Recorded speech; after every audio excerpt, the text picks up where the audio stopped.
Good morning, everybody. Welcome back to my channel. My name is Kris, this is Wizard Way, and welcome back to Silmarillion Saturday, where I read the Silmarillion and related stories, so you don't have to. Today we are returning once again to the Lays of Beleriand. This is Tolkien's poetry, and we are in the middle of the Lay of Leithian. Actually, not quite the middle. We're coming up on the end. It'll be this stream and then the next stream, and then we will be done. So today we're going to be doing cantos 9 through 11. So cantos 9 through 11 of the Lay of Leithian. The Lay of Leithian is the story of Beren and Luthien.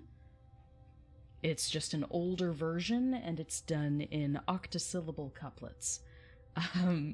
So I forget what the exact poetry term is for the rhythm of these lines, but every two lines end in a rhyming couplet. So, example from before. So here will be 4 lines, just as an example. There Feanor mourned his jewels divine, the Silmarils he made, like wine his wild and potent words them fill, a great host hearkens deathly still. So you can hear the rhymes of divine and wine, and fill and still. So these are octosyllable rhyming couplets. So the entire poem is like that, and this is epic poetry. So we are, let's see, where were we when we left off? We left off with Huan, the bestest boy. He is the sweetest dog in all of Middle-earth. He's a hunting dog, one of the great hounds of Valinor. When we left off last week, Huan had just rescued Luthien. So she was being imprisoned by Celegorm and Curfin in Nargothrond. So Nargothrond is a realm that, at the moment at least, is still secret. It's carven into sort of like the hills near where a river goes underground. So there are these caverns that have the river running through it. And this is in southwestern Beleriand. So, bit south and west of Doriath. Doriath being the big woodland realm of the time. So, when we left off, Huan had just saved Luthien because she had been imprisoned. She left Doriath in order to follow Beren, who is on a quest to retrieve a Silmaril from Morgoth's crown. He was given this task by Luthien's father, because he was like, ha-ha! He'll never be able to do this. He'll just go and get himself killed, and then I don't have to marry off my daughter. What could possibly go wrong? No one anticipated that Luthien was actually going to follow him. So, when we left off, she had just been released from Nargothrond thanks to Huan, and now she's going to go after Beren, who is currently imprisoned in the Tower of Minas Tirith, the original Minas Tirith, on Tolkien, which is an island in the middle of Sirion, which is the largest river in Beleriand. I'm doing well, good evening. I had a little bit of a late start to the stream, just because I had a time-sensitive translation I needed to finish for somebody. They wanted me to translate Not Idly Do They Fall, as a memorial to one of their pets, so I did that. It's a very sweet little translation. Relatively easy, too, so it didn't take me forever. I have a couple translations I need to do that will take me a lot longer. The new Lord of the Rings game, The Return to Moria. I only saw it by watching Dawn's reaction, so I need to take a closer look, but that's super cool. And I think he's right. It looks like a combination of, like, Sims and Minecraft, and like a little bit of everything. Because there is combat. I'm just not sure what the combat system will be like. But being able to, like, build your own underground realm would be so freaking cool. Basically, if I play that game, I'm gonna end up trying to construct Menegroth. The 1,000 Caves, which was the main dwelling in Doriath. So that was King Thingol and Queen Melian. I would love to try and reconstruct Menegroth. It'd be quite the project, but that'd be kind of fun. We won't see you from your cave in months, basically. I'm just gonna retreat to my cave for a while. If you don't see me, send a search party in 2 weeks. That said, I will be taking a break after, not this weekend, but next weekend's stream.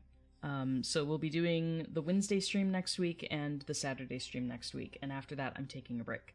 1, maybe 2 weeks. 1 week at least because I have to help my dad recover from knee surgery, and after that we'll see how I'm feeling and if I want to jump right into doing Lord of the Rings, or if the game plan changes for whatever reason. Hey Serena, thank you for being here. Thank you for the lurk. I appreciate that. 3 weekends consists of 3 kids' birthday parties. Oh, that's just a recipe for pure exhaustion. Good luck. Godspeed. I don't have the strength for that. Ooh, I just realized I don't have my water. This is a problem. Okay, I'm gonna go grab my water really quickly, and then we'll get started. Be right back.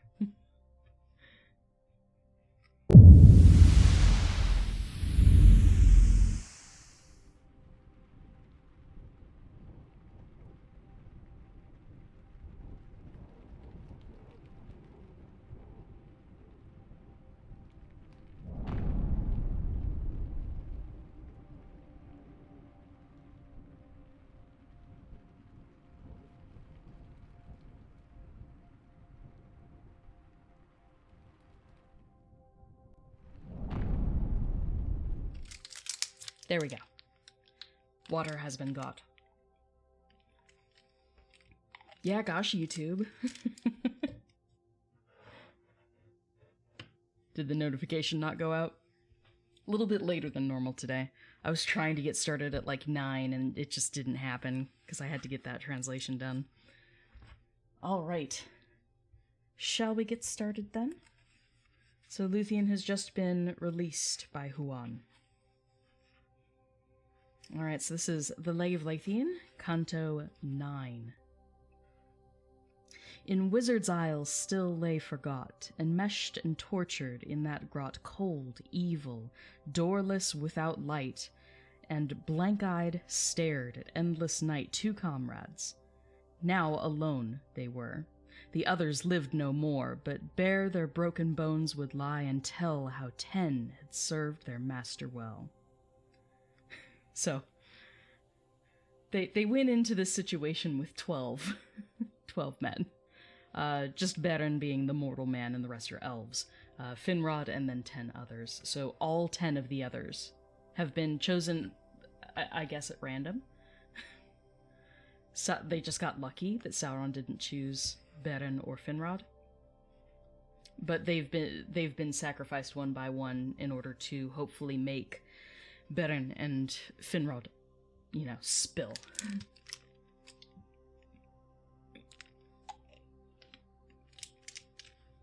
Hey, thank you so much, Lane. I'm glad that you managed to see it over on TikTok. Come on over. Come on over to my YouTube. So, yeah, bad luck, or good luck, question mark. But Beren is still alive, and Finrod is still alive. To Felagund, then Beren said, "'Twere little loss if I were dead, and I am minded all to tell, and thus perchance from this dark hell thy life to loose. I set thee free from thine old oath, for more for me hast thou endured than e'er was earned." Beren basically saying, I'ma tell him. I'ma tell him, okay? As long as you get out of here alive, like, you sacrificed way more than you bargained for here. And I'ma make sure you live. It's very noble of him. Ah, Beren, hast not learned that promises of Morgoth's folk are frail as breath? From this dark yoke of pain shall neither ever go, whether he learn our names or no, with Thu's consent. Nay, more, I think. Nay, more, I think, yet deeper of torment we should drink. Knew he that son of Barahir and Felagund were captive here, and even worse if he should know the dreadful errand we did go. It's basically like, you think he's gonna actually set me free if you give yourself up? Yeah, no. Like, he's gonna kill us both, bro. Don't delude yourself into thinking that Thu, aka Sauron, is going to just keep his end of the bargain. That's not how this works. He's Sauron the Deceiver, bruh.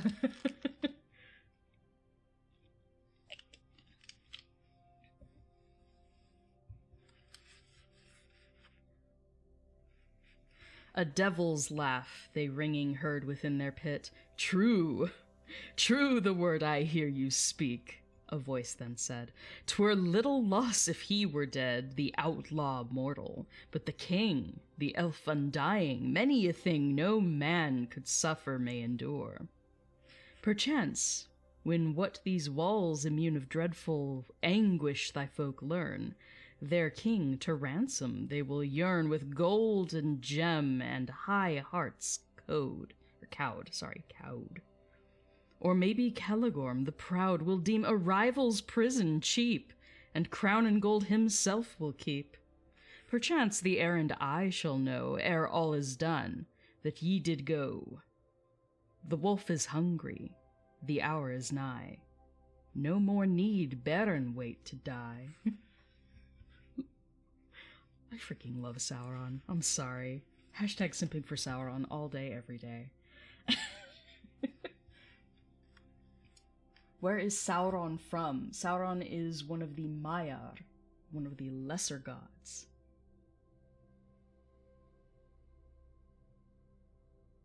Isn't he one of the sons of the father whose name you forgot? I think you're thinking of Feanor. Who had 7 sons, and Feanor is an elf, and his 7 sons, one of whom we just mentioned, Caligorm. Caligorm is not a great guy. Very self-absorbed. Alouette Louis Vuitton.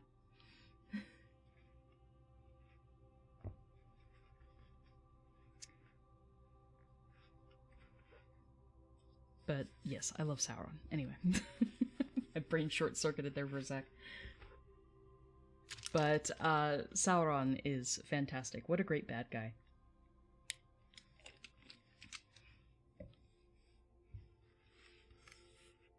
But he's like, haha, I was listening. I caught your names.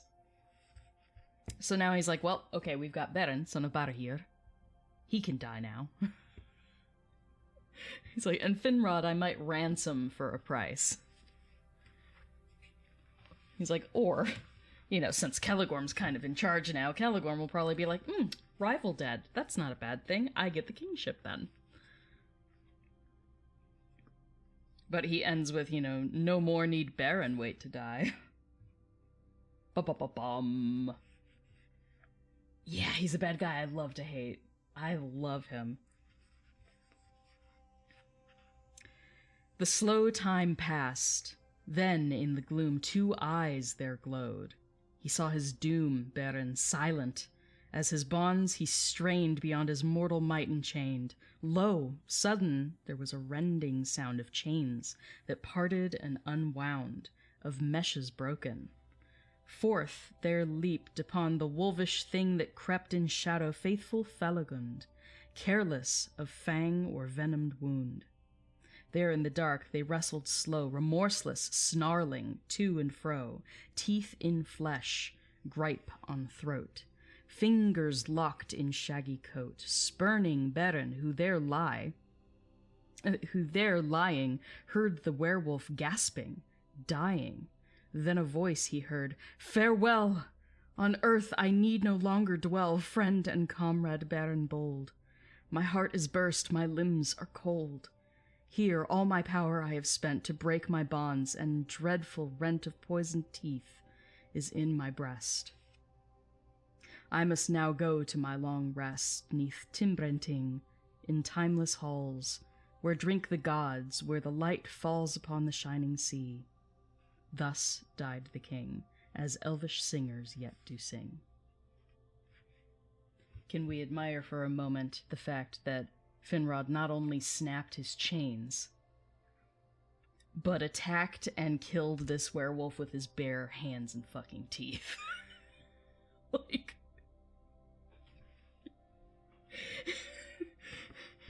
Finrod, man.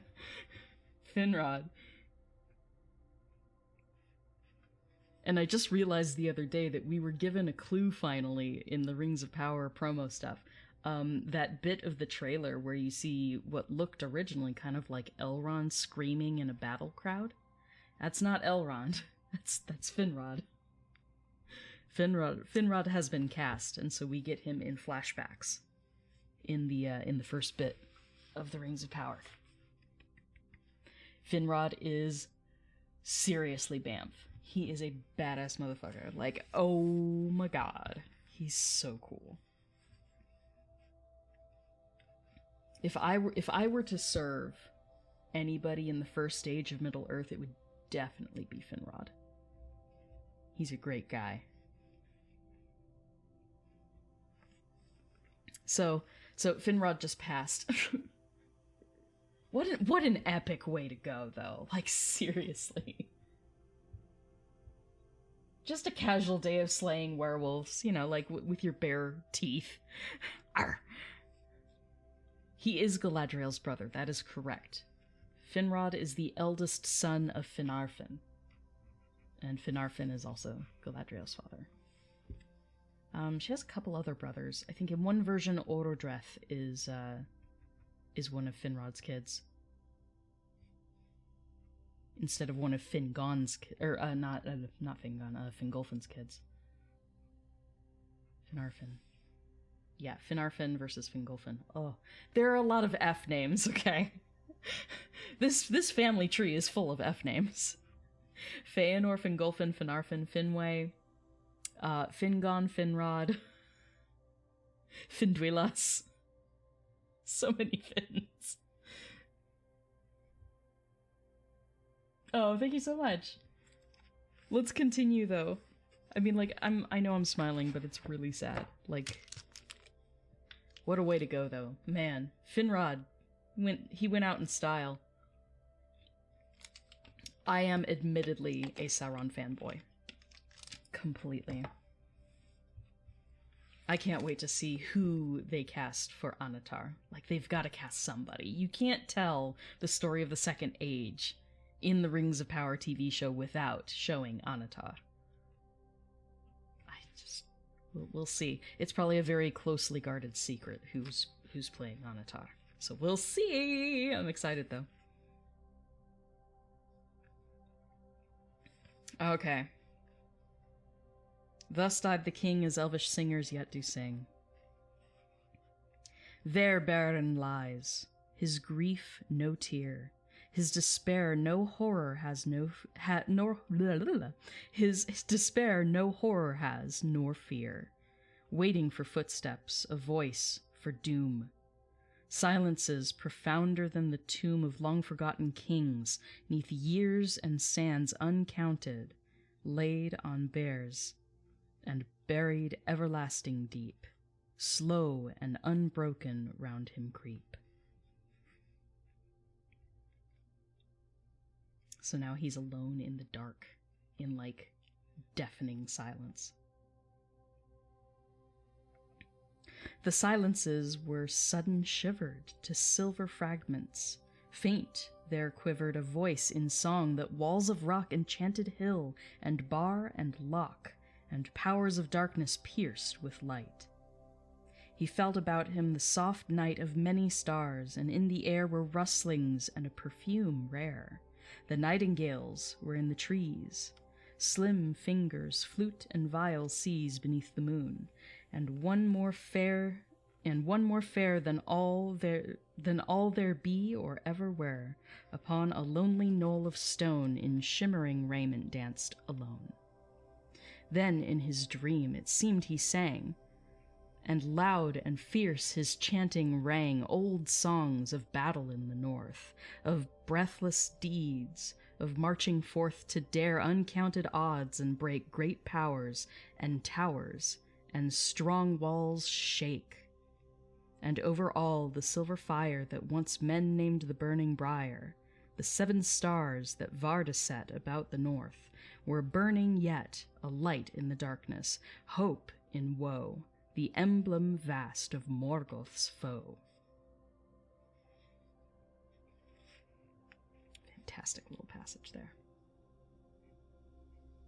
So he's basically singing, crying out now, trying to invoke some power from Varda, whoever has been the foe of Morgoth. Morgoth hates Varda.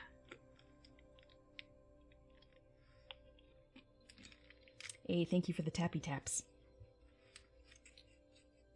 I always do that when I'm watching people's lives. Tappity tappity tap.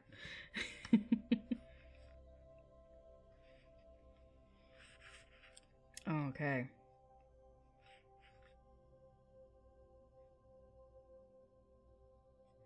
So now we're cutting over to Luthien, just as an FYI. Huon, Huon, I heard a song far underwelling, far but strong, a song that Beren bore aloft. I heard his voice, I've heard it often dreaming and wandering. Whispering low, thus Luthien spake. On the bridge of woe, in mantle wrapped at dead of night, she sat and sang, and to its height and to its depth the wizard's isle, rock upon rock and pile on pile, trembling echoed. The werewolves howled, and Huon hidden lay and growled, watchful, listening in the dark, waiting for battle cruel and stark. Thu heard that voice, and sudden stood, wrapped in his cloak and sable hood, in his high tower. He listened long, and smiled, and knew that elvish song. Ah, little Luthien, what brought the foolish fly to web unsought? Morgoth, a great and rich reward to me thou wilt owe, when to thy hoard this jewel is added. He's getting all cocky. Down he went, and forth his messengers he sent. Still Luthien sang. A creeping shape with blood-red tongue and jaws agape stole on the bridge, but she sang on with trembling limbs and wide eyes wan. The creeping shape leaped to her side and gasped and sudden fell and died, and still they came, still one by one, and each was seized, and none returned with padding feet, to tell that a shadow lurketh fierce and fell at the bridge's end, and that below the shuddering waters loathing flow o'er the grey corpses Huon killed. A mightier shadow slowly filled the narrow bridge, a slavering hate, an awful werewolf fierce and great, pale Draugluin, the old grey lord of wolves and beasts of blood abhorred, that fed on flesh of man and elf beneath the chair of Thu himself. So, Draugluin. That is like the most difficult freaking name to say. D-R-A-U, Drow, right? G-L-U-I-N, Gluin, Draugluin.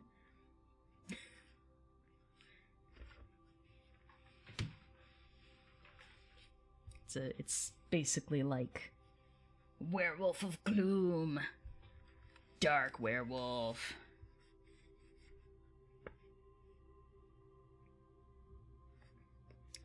Actually, Twitch. The ruin part. Luin is blue, though. I'm all trying to, like, piece it apart in my head. This is what happens. Yay, Elvish. Keep in mind, though, this is early Elvish, so things probably shifted in meaning. Alright, so here comes Draugwyn, the big baddie himself, the werewolf of Sauron. No more in silence did they fight, howling and baying smote the night, till back by the chair where he had fled to die, the werewolf yammering fled. Huan is here, he gasped and died, and Thu was filled with wrath and pride. Before the mightiest he shall fall, before the mightiest wolf of all. So thought he now, and thought he knew how fate long spoken should come true. So Huan has a predestined fate. It was known pretty widely that Huan would only be killed by the greatest werewolf that ever walked. And so Sauron's pissed. And he's like, I'm gonna make that fate come true. You watch. Sauron really just said, hold my beer. Now there came slowly forth and glared into the night a shape long-haired, dank with poison, with awful eyes wolvish, ravenous. But there lies a light therein more cruel and dread than ever wolvish eyes had fed. More huge were its limbs, its jaws more wide, its fangs more gleaming sharp, and dyed with venom, torment, and with death. The deadly vapor of its breath swept on before it. Swooning dies the song of Luthien, and her eyes are dimmed and darkened with a fear, cold and poisonous and drear.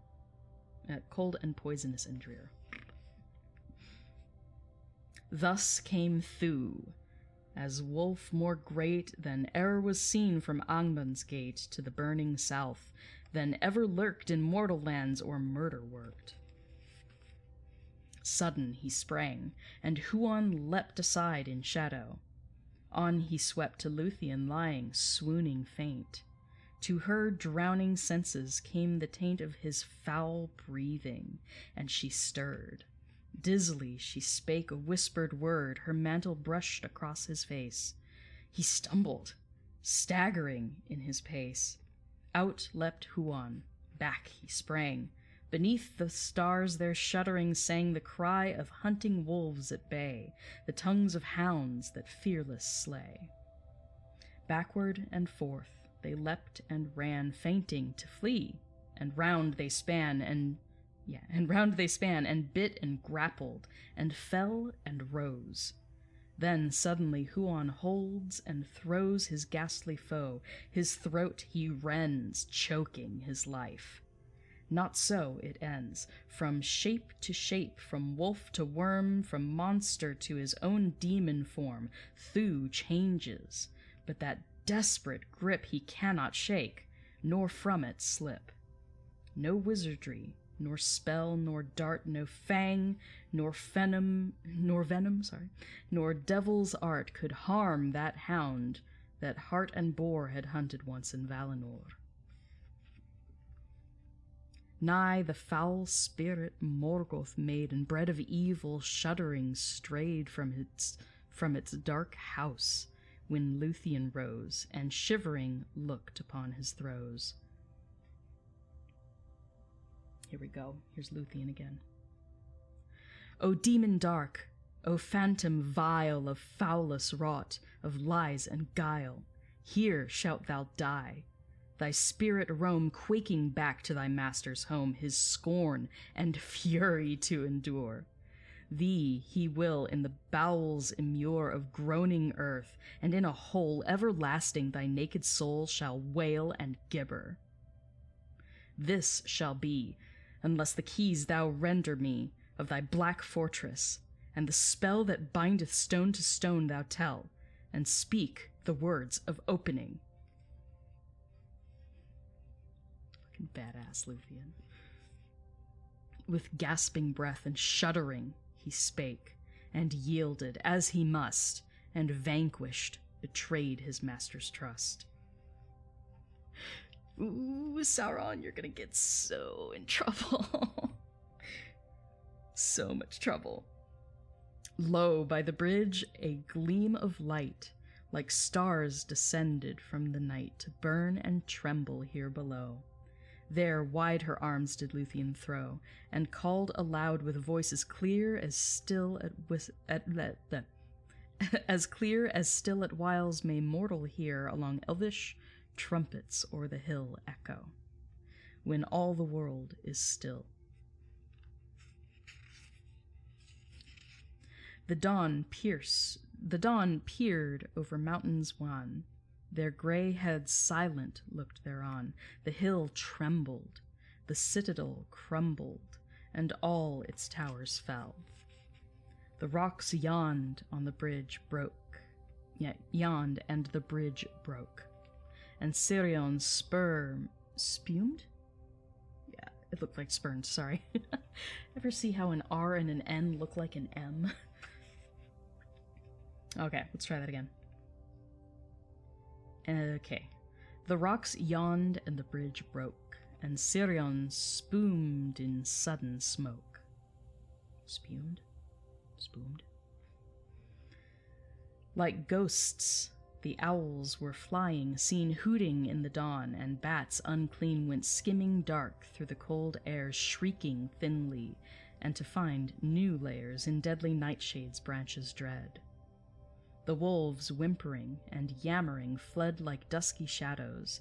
Out there creep pale forms and ragged as from sleep, crawling and shielding blinded eyes, the captives in fear and in surprise from dolor long in clinging night, beyond all hope, set free to light. So all these poor prisoners that Sauron had kept are finally freed. That's a good thing.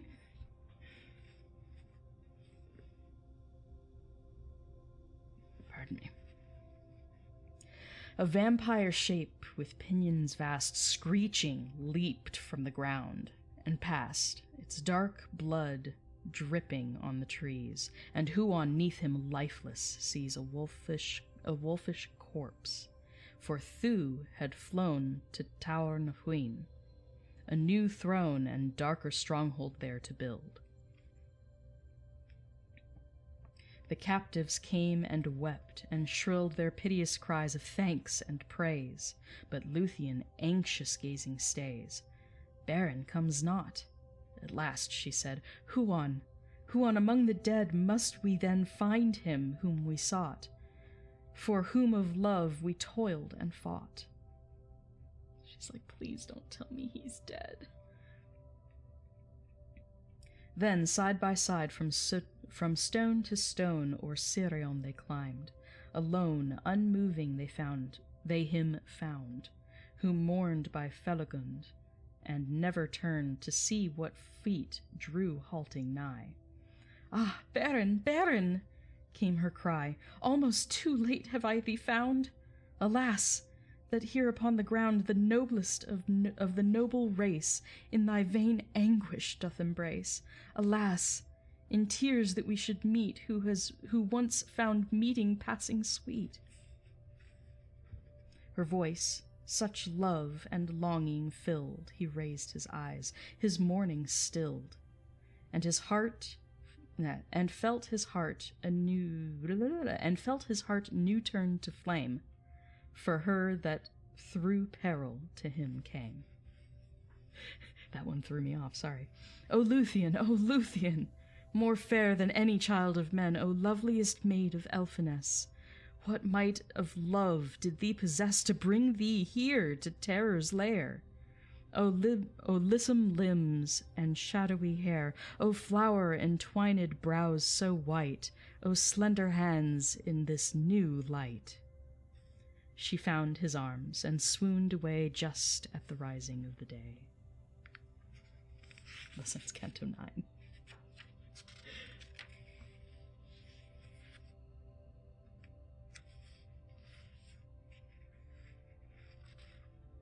So, Sauron's gonna be in a lot of trouble.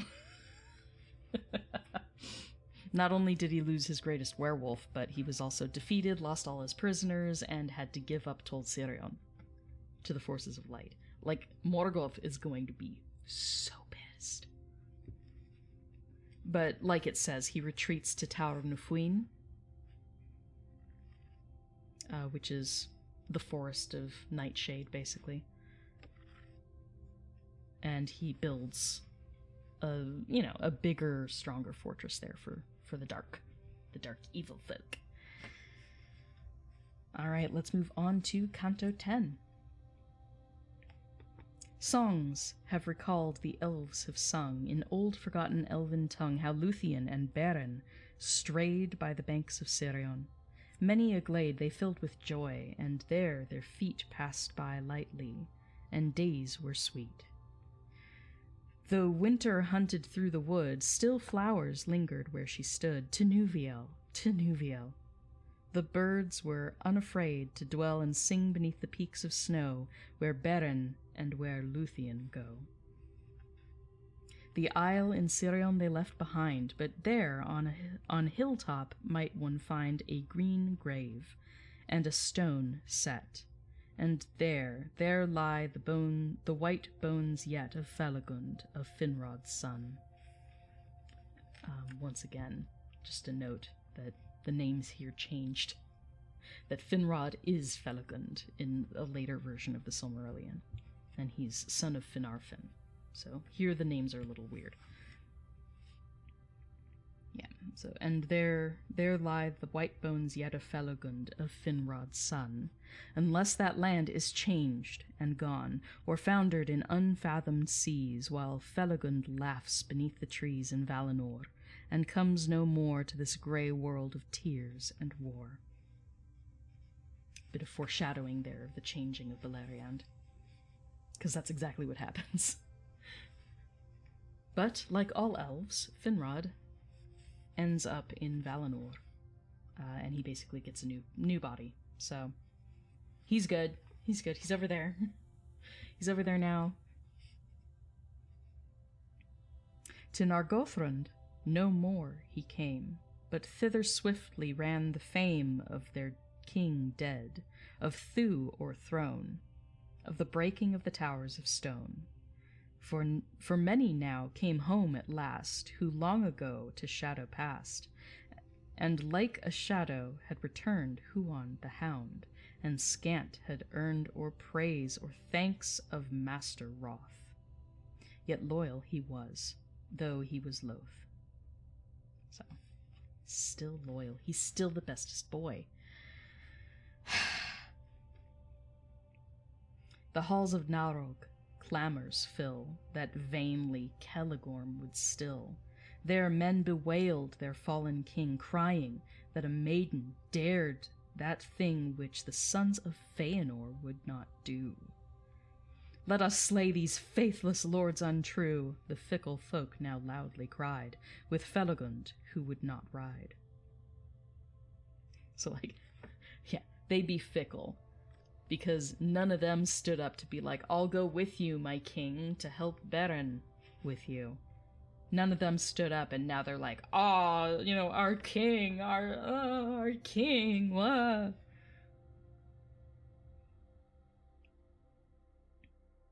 And now they're basically just turning on Celegorm and Curufin. Ah, fickle, fickle folk. Orodreth spake. The kingdom now is mine alone. I will allow no spilling of kindred blood by kin. But bread nor rest shall find herein these brothers who have set at naught the house of Finrod. They were brought. Scornful, unbowed, and unashamed stood Celegorm. In his eye there flamed a light of menace. Curufin smiled with his crafty mouth and thin.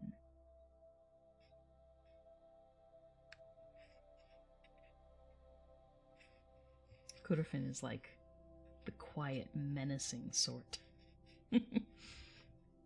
Be gone forever, ere the day shall fall into the sea. Your way shall never lead you hither more, nor any son of Feanor. nor ever after shall be bond of love twixt yours and Nargothrond. We will remember it, they spake. They said, we will remember it, they said, and turned upon their heels and sped, and took their horses and such folk as still them followed. Not they spoke, but sounded horns and rode like fire, and went away in anger dire. Towards Doriath the wanderers now were drawing nigh.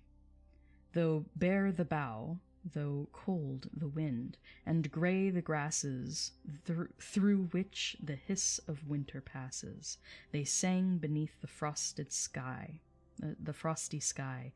uplifted o'er them pale and high. They came to Mindub's narrow stream, that from the hills doth leap and gleam by western borders, where begin the spells of Melian to fence in King Thingol's land.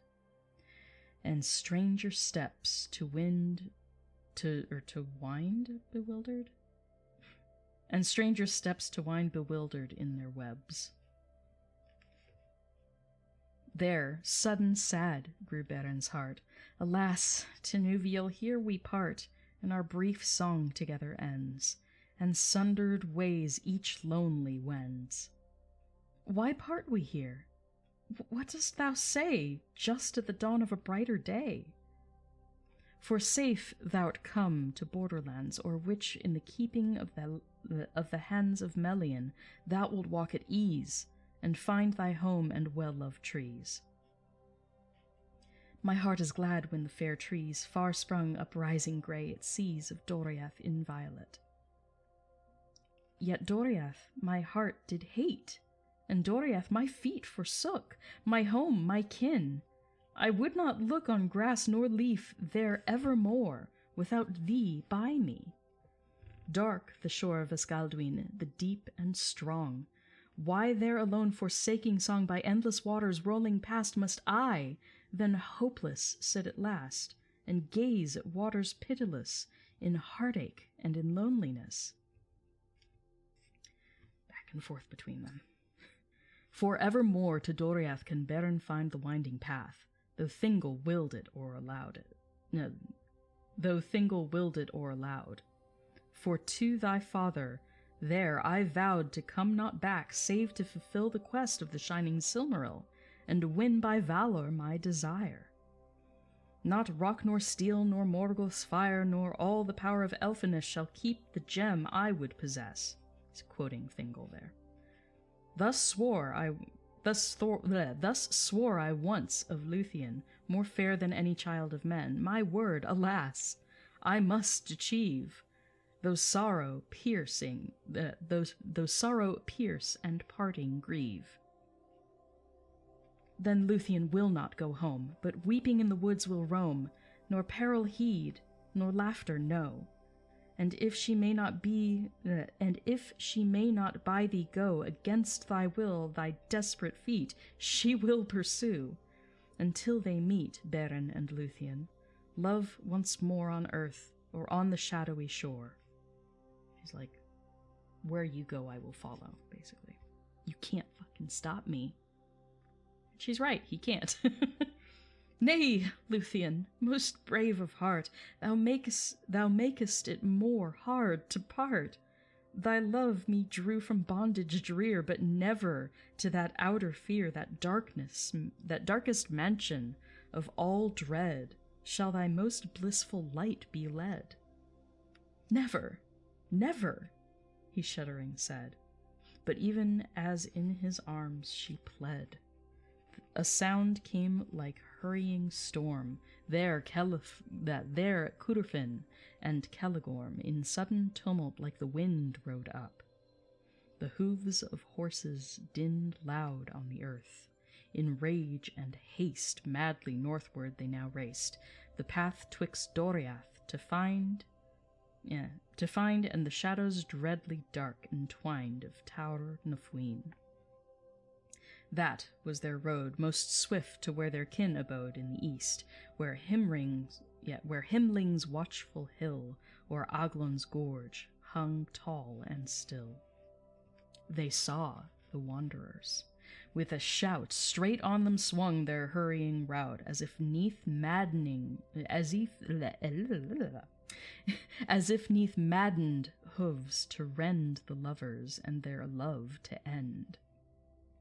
But as they came, the horses swerved, with nostrils wide and proud necks curved, Curufin stooping to saddle bow.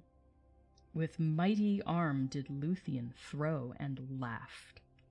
Too soon, for there a spring fiercer than tawny lion king, maddened with arrows barbed smart, greater than any horned heart that hounded to a gulp leaps o'er.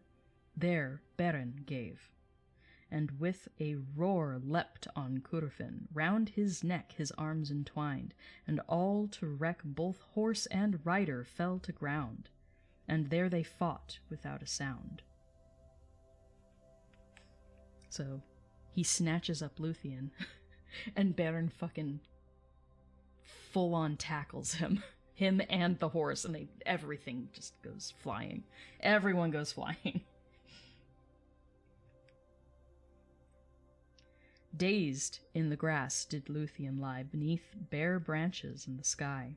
The gnome felt Beren's fingers grim close on his throat and strangle him, and out his eyes did start, and tongue gasping from his mouth there hung.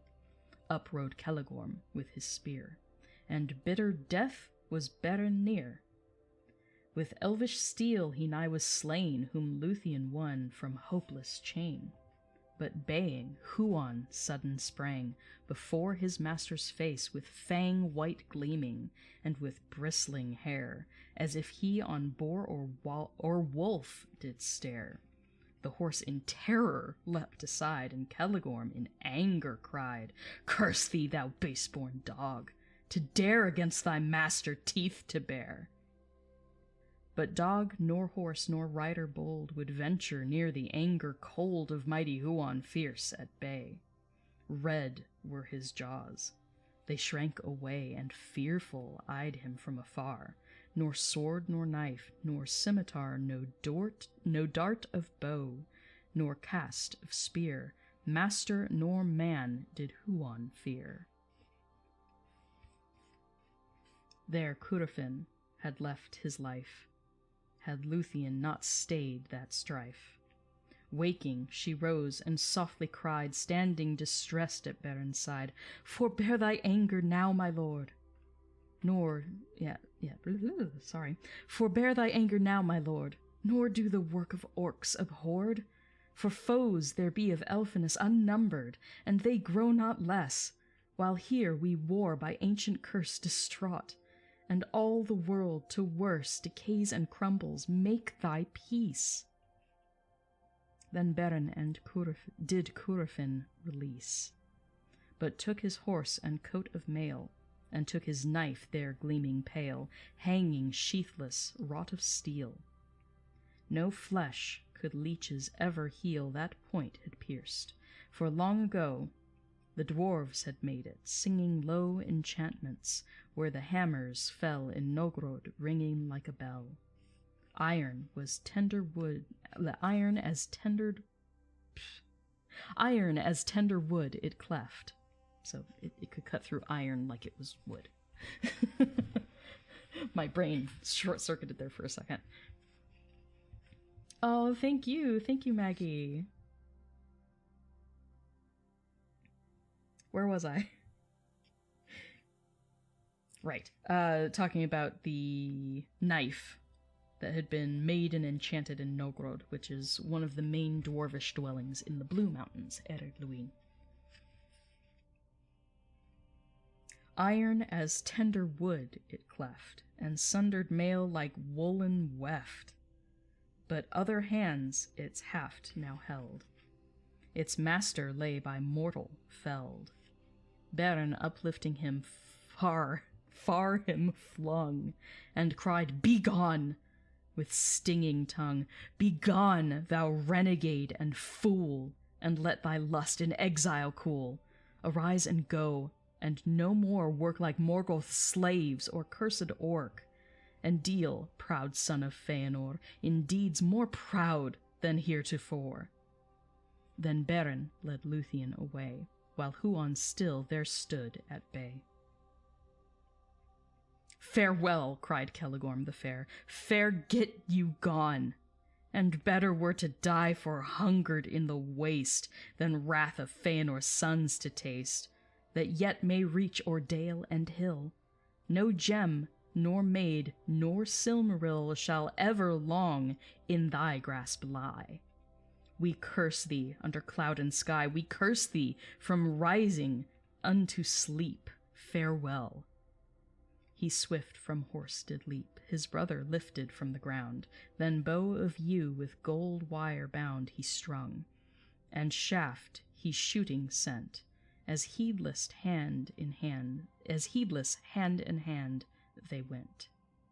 A dwarvish dart and cruelly hooked. So basically, he curses Beren, pulls up Curufin, and looses an arrow, shooting at them one more time. They never turned nor backward looked. Loud bade Huon, and leaping caught the speeding arrow. Quick as thought another followed, deadly singing. But Beren had turned, and sudden springing defended Luthien with his breast. Deep sank the dart in flesh to rest. He fell to earth. They rode away, and laughing left him as he lay, yet spurred like wind in fear and dread of Huon's pursuing anger red. Though Curufin with bruised mouth laughed, yet later of that dastard shaft was tale and rumor in the north, and men remembered at the marching forth, and Morgoth's will its hatred helped. So basically, Sons of Feanor are fucking stupid. Because they just, instead of letting it be, they decided to be spiteful little shits and shoot at Beren and Luthien. And this animosity was remembered later on by mortal men later. And honestly, also by the Elves of Doriath. Everyone's gonna remember this. The Sons of Feanor are not doing themselves any favors here. But I like the, and Morgoth's will its hatred helped. Because all of this animosity that especially the middle Sons of Feanor sort of sow between the different peoples, making enemies instead of friends, like, the only thing that does is help Morgoth's cause. Because it means they won't be united against him. We see that same sentiment a lot with Sauron. Like, Sauron is constantly doing this. Where even if he doesn't win, if he can still pit people against each other, that's still a win in the long game. Because it means they're less likely to rise up against him united. He does that a lot. And he learned it well from Morgoth. Or he was behind the tendency of Morgoth from the get-go. Sauron is our tactician. Morgoth is very by the seat of his pants. He's chaotic evil, whereas Sauron is more lawful evil. Hope that makes sense.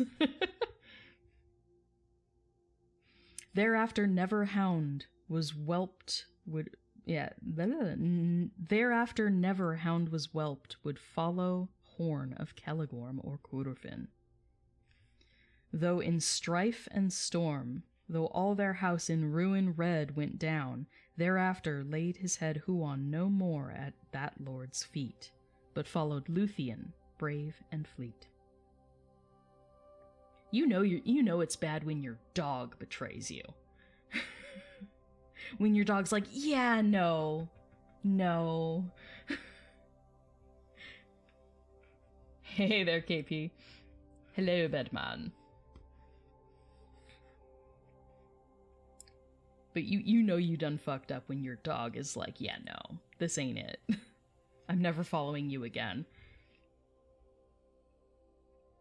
Now sank she weeping at the side of Beren, and sought to stem the tide of welling blood that flowed there fast. The raiment from his breast she cast, from shoulder plucked the arrow keen. His wound with tears she washed it clean. Then Huon came and bore a leaf of all the herbs of healing chief that evergreen in woodland glade there grew with broad and hoary blade. The powers of all grasses Huon knew, who wide did forest paths pursue. Therewith the smart he swift allayed, while Luthien murmuring in the shade the staunching song that elvish wives long years had sung in those sad lives of war and weapons wove o'er him. So she's using the magic of song in order to heal Beren right now. The shadows fell from mountains grim. They sprang about the darkened north, the sickle of the gods, and forth each star there stared in stony night radiant, glistering cold and white. But on the ground there is a glow, a spark of red that leaps below. Under woven boughs beside a fire of crackling wood and sputtering briar, there Beren lies in drowsing sleep, walking and wandering in sleep. Oh, it's drowsing deep, sorry. Got ahead of myself there with that rhyme. There Beren lies in drowsing deep, walking and wandering in sleep. Watchful, bending o'er him, wakes a maiden fair, his thirst she slakes. His brow caresses, and softly croons a song more potent than in runes or leech's lore hath since been writ. Slowly the nightly watches flit. The misty morning crawleth grey from dusk to the reluctant day. Then Beren woke and opened eyes, and rose and cried, "'Neath other skies, in lands more awful and unknown, I wandered long, methought, alone to the deep shadow where the dead dwell. But ever a voice that I knew well, like bells, like viols, like harps, like birds, like music moving without words, like words called me through that night, enchanted, drew me back to light. Healed the wound, assuaged the pain. Now are we come to mourn again. New journeys once more lead us on, to perils whence may life be won, hardly for Beren. And for thee, awaiting in the wood I see, 'neath the trees of Doriath, while ever follow down my path the echoes of thine elvish song, where hills are haggard and roads are long. So he wakes up and he's like, I had a dream. So he's like, I had a dream that I was in Mandos halls, that I had died.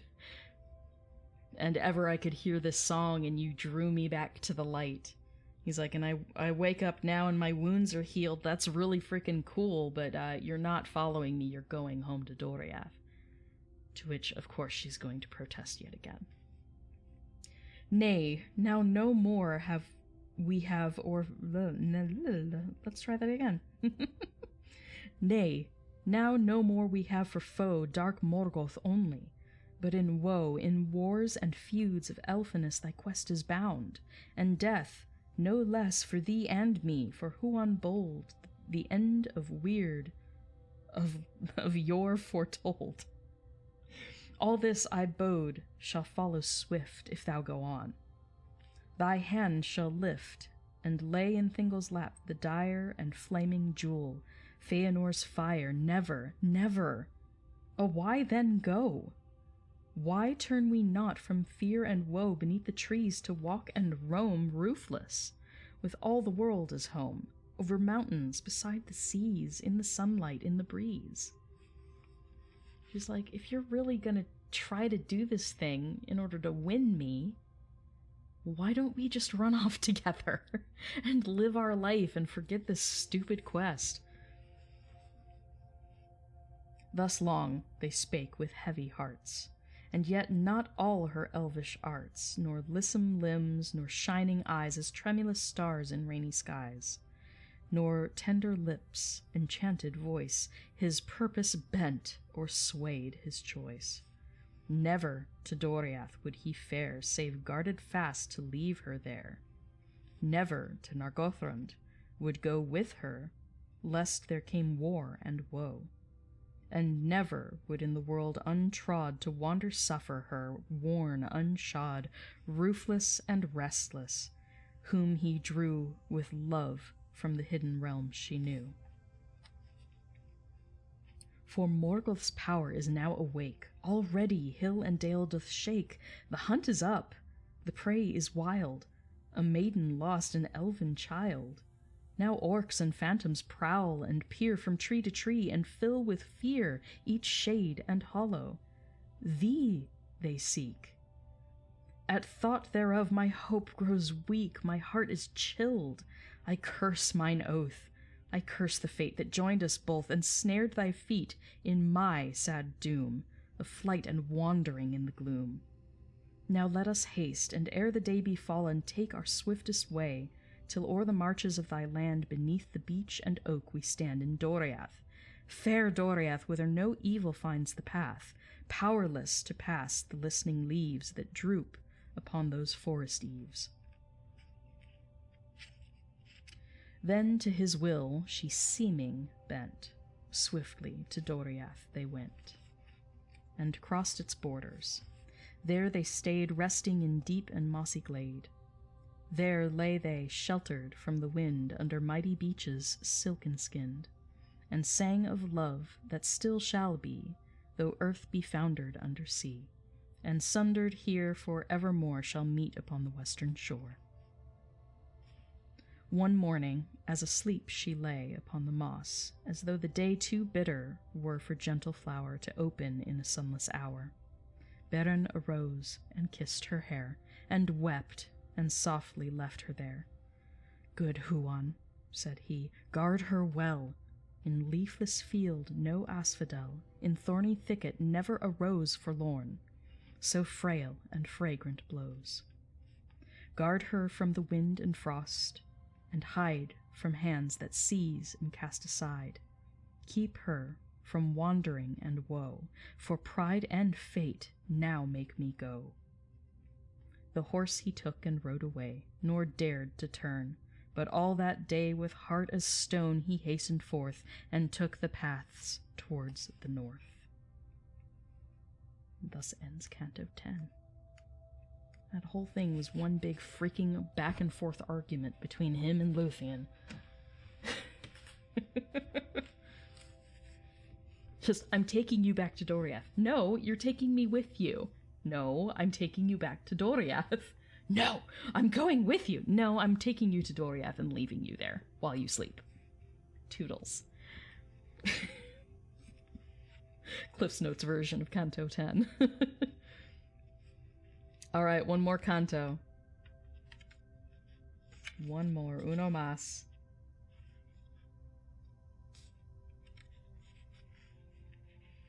Alright, Canto 11. Once wide and smooth a plain was spread, where King Fingolfin proudly led his silver armies on the green, his horses white, his lances keen. His helmets tall of steel were hewn, his shields were shining as the moon. Their trumpets sang both long and loud, and challenge rang unto the cloud that lay on Morgoth's northern tower, while Morgoth waited for his hour. Kris Notes, basically. Accurate. And then he's like, and then she's like. Yeah, super informal Kris Notes. Alright, so we're talking about the host of Fingolfin on the green of Ardgallen. Rivers of fire, at dead of night, in winter lying cold and white, upon the plain burst forth, and high the red was mirrored in the sky. From Heathlum's walls they saw the fire, The steam and smoke in spire on spire leap up, sorry, till in confusion vast the stars were choked, and so it passed the mighty field, and turned to dust, to drifting sand and yellow rust, to thirsty dunes where many bones lay broken beneath barren stones. Dor na Fauglith, land of thirst, they after named it, waste accursed, the raven-haunted, roofless grave of many fair and many brave. Thereon the stony slopes look forth from deadly nightshade, falling north, from sombre pines with pinions vast, black-plumed and drear, as many a mast of sable-shrouded ships of death, slow wafted on a ghostly breath. So that was a recounting of how during the Dagor Bragolach, or the Battle of Sudden Flame, turned Ardgallen into Anfauglith. So it went from being the Green Land to Land of Thirst, of Ash. Thence Beren grim now gazes out across the dunes in shifting drought, and sees afar the frowning towers where thunderous Thangorodrim lowers.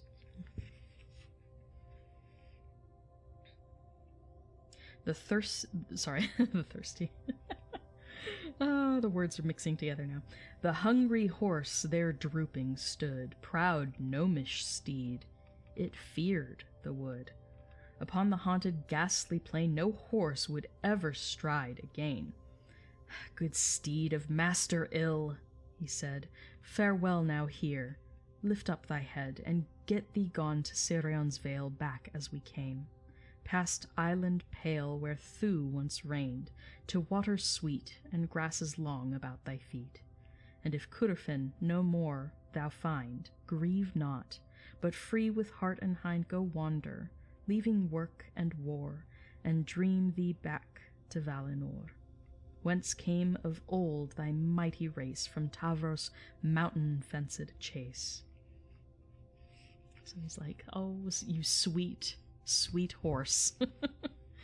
Go back the way you came, and if you don't want to go back to Cúrfin, that's fine. Just wander and have a good life without all this war. There still sat Beren, and he sang, and loud his lonely singing rang, though orc should hear, or wolf a prowl, or any of the creatures foul within a shade that slunk and stared of Tower Nfuin, naught he cared. Who now took leave of light and day, grim-hearted, bitter, fierce, and fey.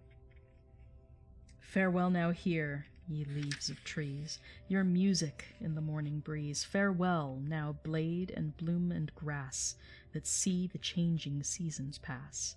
Ye waters murmuring over stone, and mares that silent stand alone. Farewell now mountain, vale, and plain. Farewell now wind and frost and rain, and mist and cloud and heaven's air. Ye star and moon so blinding fair that still shall look down from the sky on the wide earth, though Beren die.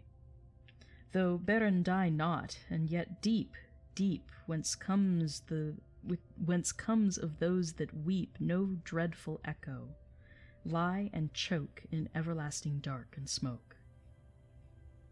Farewell, sweet earth and northern sky, for ever blessed, since here did lie, and here with lissom lums did run, beneath the moon, beneath the sun, Luthien to Nuviel, more fair than mortal tongue can tell.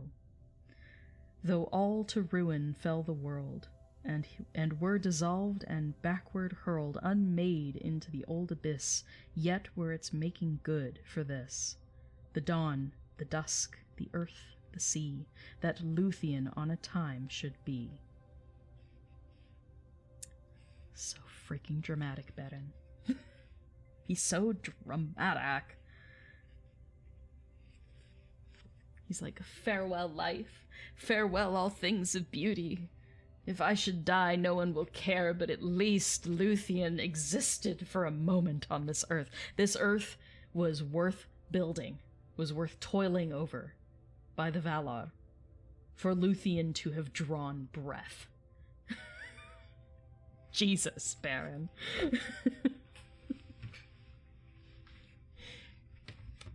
It's so melodramatic. Like, I know that, like, Beren and Luthien were modeled after Tolkien and his wife, Edith. So, like, this was his love story, this was his love letter to his wife. And it's sweet. It's sweet. But it's really melodramatic. Like, super sappy, but it's cute. We love that for him. His blade he lifted high in hand, and challenging alone did stand before the threat of Morgoth's power, and dauntless cursed him, hall and tower, o'ershadowing hand and grinding foot, beginning, end, and crown and root. Then turned to stride forth down the slope, abandoning fear, forsaking hope. Lane, it's fine. It's cute. I mean, I would get super sappy like that about my partner, too, occasionally, when we would write together. So, like, I get it. It's just particularly dramatic when it's in poetry form, right?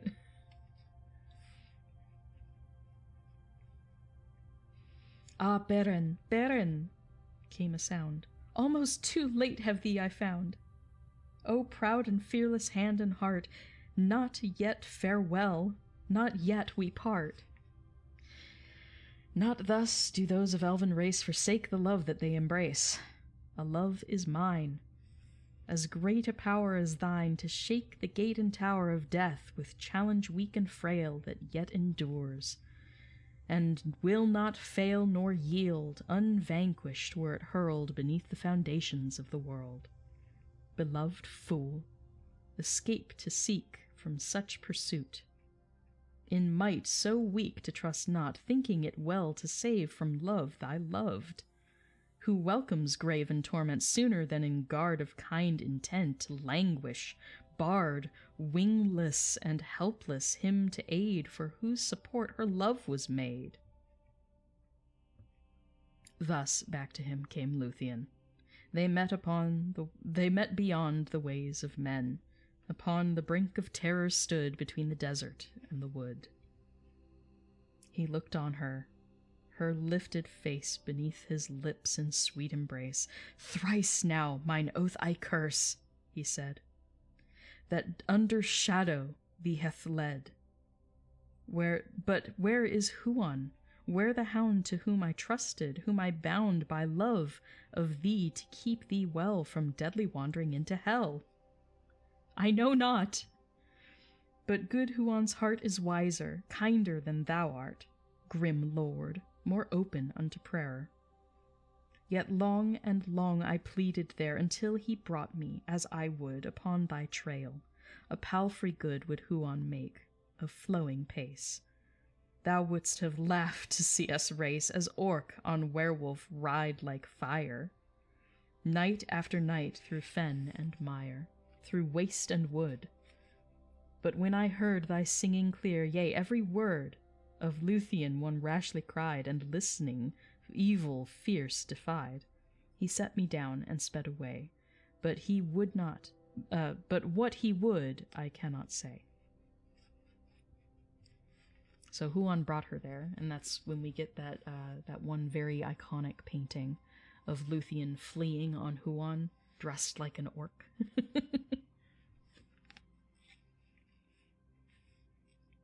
So she took a disguise, and she followed him.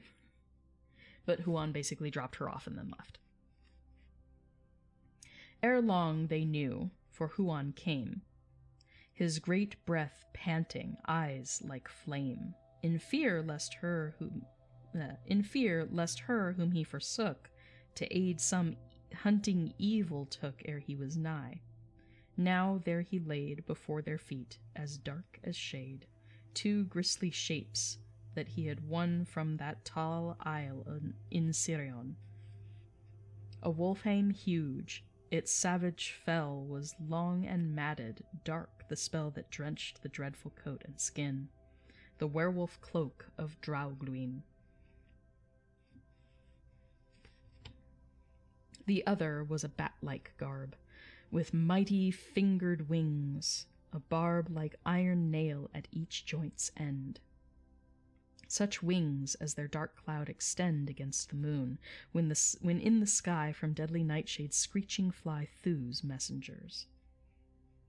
So here we have their disguises. A werewolf and a vampire bat.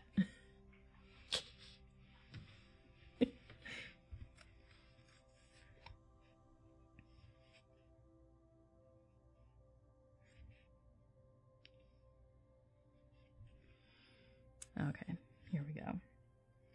What hast thou brought, good Huon? What thy hidden thought of trophy of prowess and strong deed when Thu thou vanquishedst? What need here in the waste? Thus Beren spoke, and once more words in Huon woke. His voice was like the deep-toned bells that ring in Valmar's citadels. Of one fair gem thou must be thief, Morgoth's or Thingol's loath or leaf. Thou must here choose twixt love and oath. If vow to break is still thee loath, then Luthien must either die alone, or death with thee defy beside thee, marching on your fate that hidden before you lies in wait. Hopeless the quest, but not yet mad, unless thou, Beren, run this clad in mortal raiment, mortal hue, witless and redless, readiless, death to woo. Basically, are you fucking stupid? Like just walking up to Angban's gates? You think they're just gonna let you in? What on earth are you thinking? What on earth are you thinking?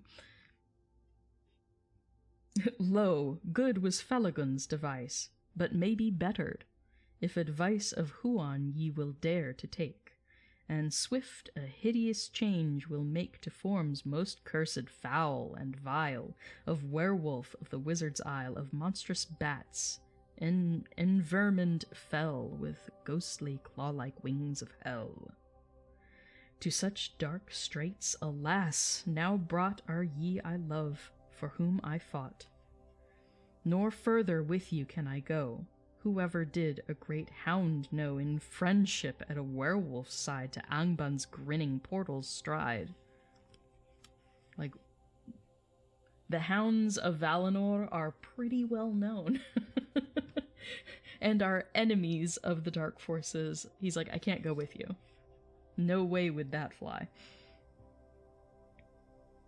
Yet my heart tells that at the gate, what there ye find, 'twill be my fate myself to see, though to that door my feet shall bear me nevermore.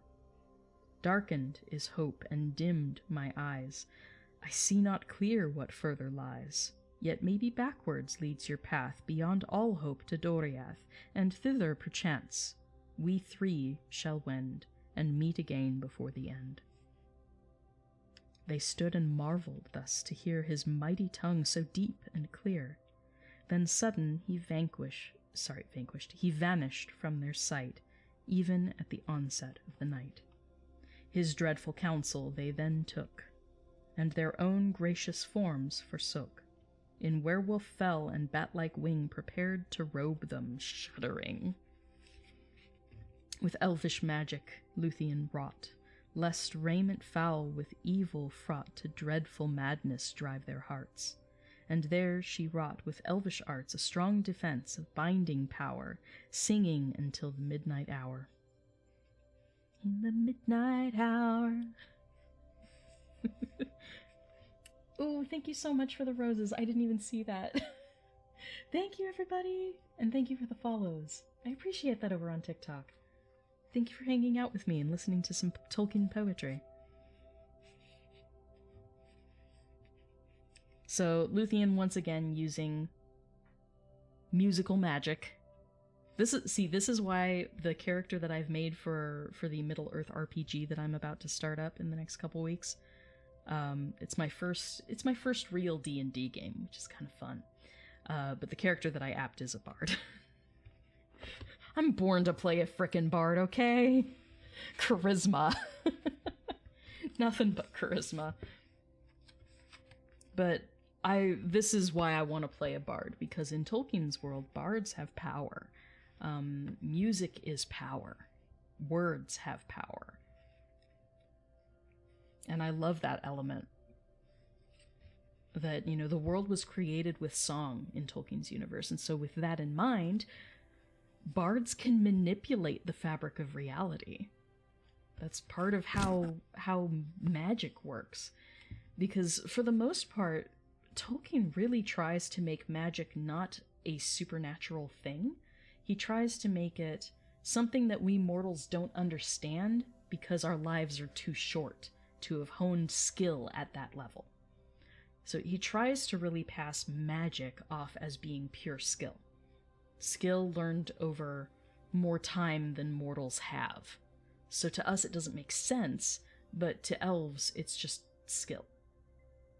Learning how to manipulate what is, because everything is made of song. So it's science taken to places that we can't imagine yet. So yeah, he tries not to be like hand-wavy magic. He tries to give an actual reason why the elves can do these things and most men can't. So I like that. Which is why I'm playing an elf bard. Because it means I can pull out some weird shit with spells, with musical spells, and I'm looking forward to that. I know a lot of lore, so I feel like I'll do a pretty good job. Plus musical talent, hell yeah.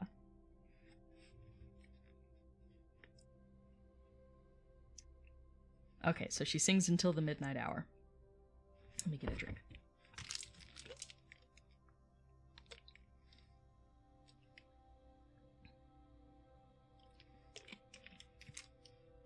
Okay.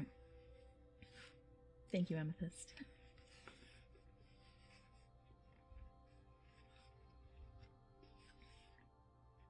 Swift as the wolfish coat he wore, Beren lay slavering on the floor, red-tongued and hungry.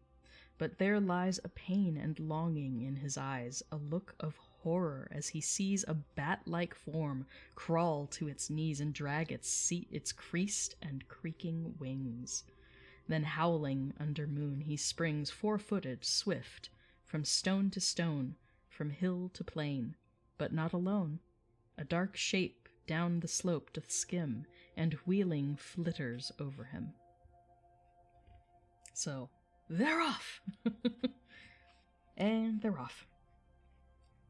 Ashes and dust and thirsty dune withered and dry beneath the moon, under the cold and shifting air sifting and sighing, bleak and bare.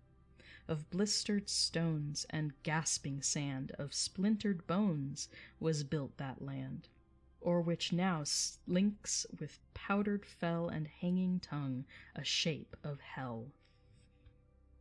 A.k.a. Beren in werewolf form. Many parching leagues lay still before when sickly day crept back once more. Many choking miles yet stretched ahead when shivering night once more was spread with doubtful shadow and ghostly sound that hissed and passed o'er dune and mound. A second morning in cloud and reek struggled, when stumbling, blind and weak, a wolfish shape came staggering forth and reached the foothills of the north. Upon its back there folded lay a crumpled thing that blinked at day. The rocks were reared like bony teeth, and claws that grasped like open sheath on either side the mournful road that onward led to that abode far up within the mountain dark, with tunnels drear and portals stark. They crept within a scowling shade, and cowering darkly down them laid. Long Lurked they there beside the path, and shivered, dreaming of Doriath, of laughter, and music, and clean air, in fluttered leaves birds singing fair. They woke, and felt the trembling sound, the beating echo far underground shake beneath them, the rumour vast of Morgoth's forges, and aghast they heard the tramp of stony feet that shod with iron went down that street. The orcs went forth to rape and war, and Balrog captains marched before. They stirred, and under cloud and shade at eve stepped forth, and no more stayed. As dark things on dark errand bent, up the long slopes in haste they went.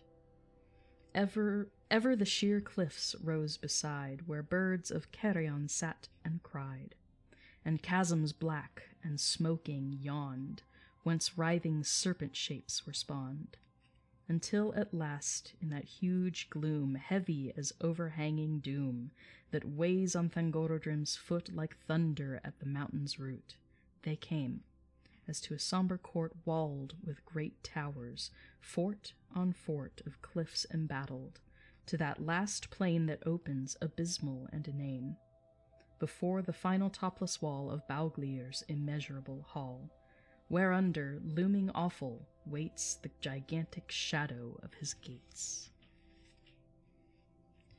And thus ends Canto 11, and our reading for the day. So we have one more stream and we'll finish up. One more stream. It's exciting. So we leave you now at the gates of Thangorodrim. Beren and Luthien in disguise. In disguise as a werewolf and a vampire. In bat form. Vampire bat. Alright, so that is the reading for today. I feel like I had a pretty good rhythm going today. A couple stumbles, but much better than last week and the week before. Finally, you know, right when we're getting toward the end, I get the hang of the rhythm, right? Alright, so next time we have Cantos 12, 13, and 14, and I believe that's it. Yeah, 14. And 14 is super short. So it'll be a relatively small stream.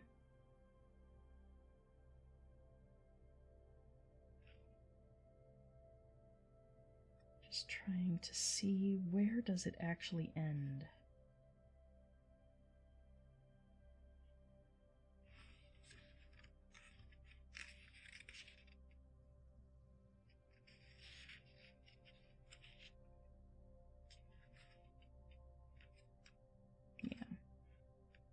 There's even an appendix for this poem. It's that long.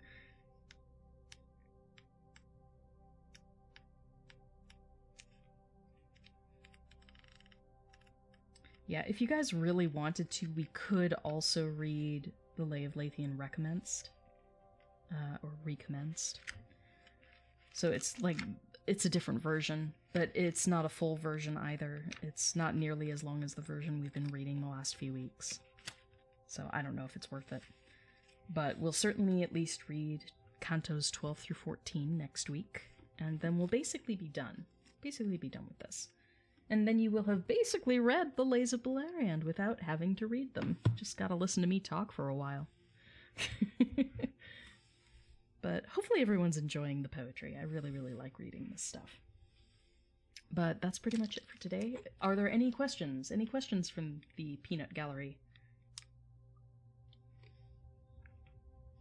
Please let me know.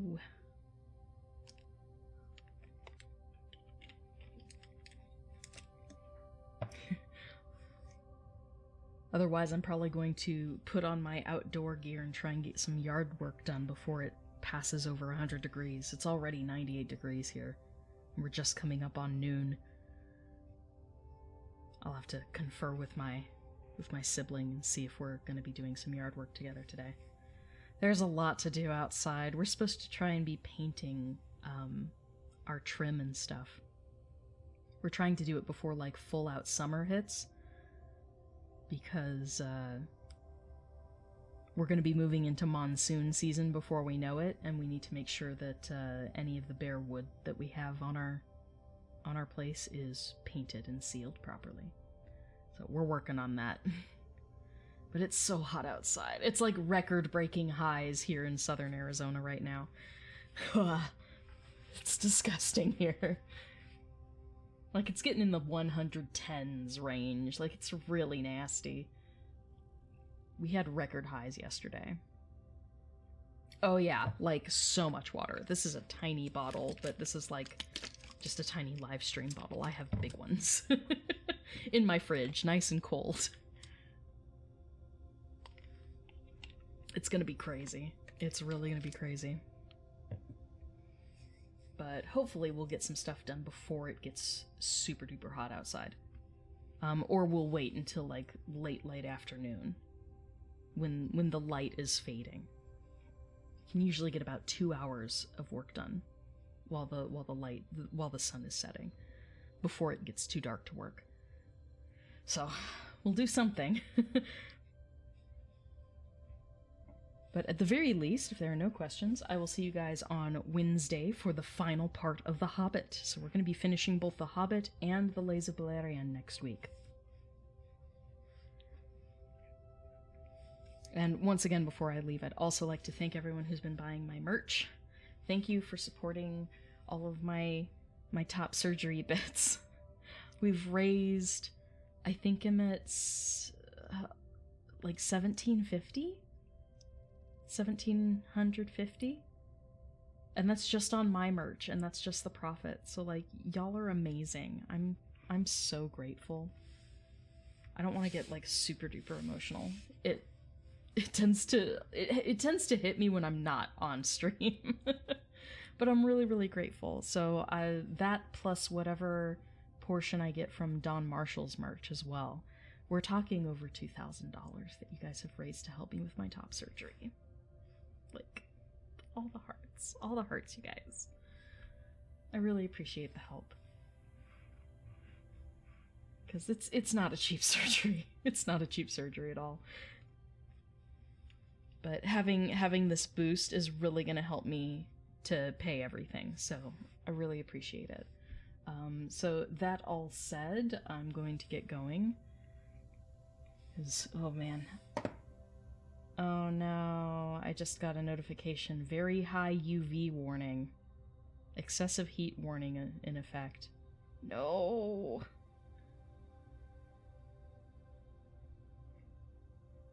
Oh, that's no good. Until the 12th at 7 p.m. Oh no, so it's gonna be all day and all night. It's been a long day's night.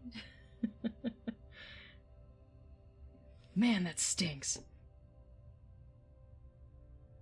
Oh great, my thing just updated. It just jumped by 5 degrees. It's now 103 outside. I don't want to go outside.